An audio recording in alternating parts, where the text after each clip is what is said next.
Как да си нагласите субтитри директно в приложението TikTok на видеята, които качвате. Хубаво е да знаете, че приложението разпознава над 20 езика, като един от тях е българският език. Дойде ред и на това видео гледай до края. Избирате видеото, което искате да качите. Горе в дясно натискате правоъгълничето.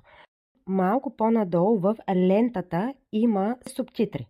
След като намерите субтитри, натискате и изчаквате да ви се генерират съответно субтитрите на езика, който разпознава, по който се говори по говора. След като го направи това, вие можете от тук насетне да коригирате вашите субтитри, като можете да ги преместите, може да ги намалите с два пръста, се разширяват навътре-навънка, за да ги свиете и да ги нагласите съответно на вашето видео и размера на вашето видео. От бутон редактиране на субтитрите можете да промените стила на вашите субтитри. Може да изберете да бъдат друг шрифт, друг цвят и прочее. Накрая вие нагласяте вашите субтитри и те са готови за публикуване заедно с вашето видео, директно от TikTok.